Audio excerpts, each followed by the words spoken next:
Aquarius, friends.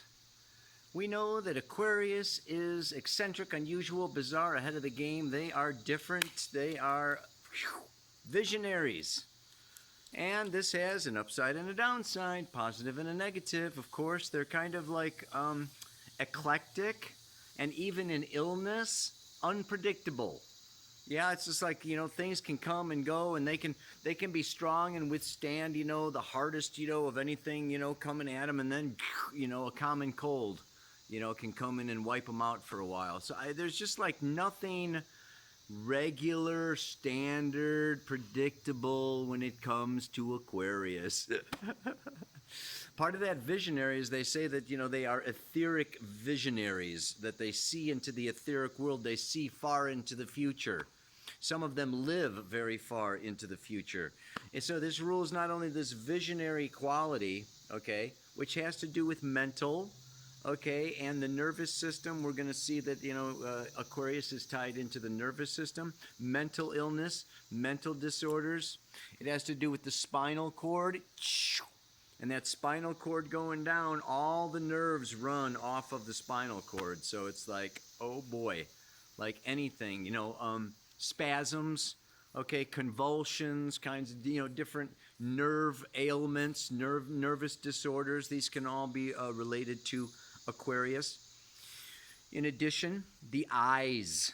Yes, the rods and the cones of the eyes. It's not just etheric vision and vision into the future. It is actually, your physical vision, okay, that can be impaired, can have difficulties. You can have eye problems, cataracts, things like that have to do, with the eyes. Also fall under Aquarius.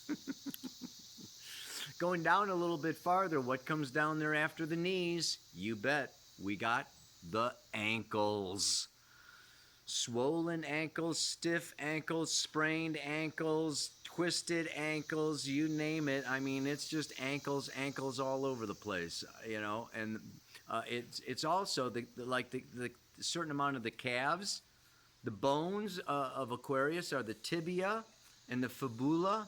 Yeah, the front and the back of the calf. So this whole area down here with the calves. Other things that it has to do with is basically the circulation of oxygen, the oxygenation of the body. It's the 11th sign. Sorry, I forgot that, but it's ruled by. In the old days, it was ruled by Saturn. Before they had telescopes. Now that they have telescopes and they found Uranus, it's ruled by Uranus.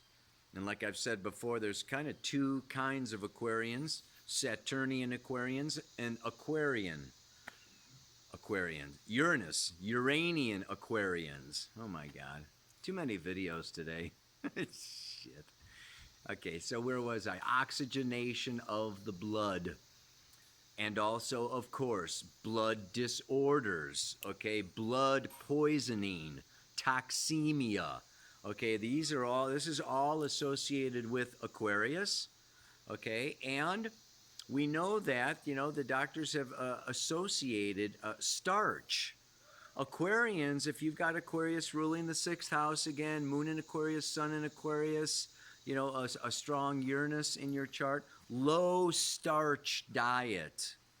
Yes, because the low starch will help with the oxygenation of the blood. Again, all the air signs, okay, have to do with breathing, and deep breathing can really help here with Aquarius. Okay, so we've got eyes, mental, oxygenation of the blood, all the different kinds of disorders. The restless leg syndrome, you ever hear of that one?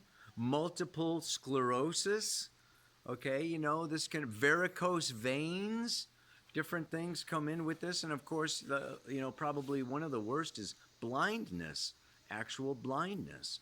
So all of these things kind of fall under Aquarius. And we just want to remember, that we're dealing with, in medical astrology, is just dealing with, looking at the chart and also looking for remedies. I mean, I use books that, give you cell salts, they give you vitamins, they give you, other types of recommendations for dealing with these things. I don't want to just be pointing out all these possible negative things and make all the hypochondriacs sick just by thinking about these things too much. But, um, this is a branch of astrology that is very valid. It's very powerful, and you can really learn a lot. It's also, just connecting, our actual physical bodies, yes, with these horoscopic, zodiacal signs and archetypes. It really gives a very practical application of our astrological teachings.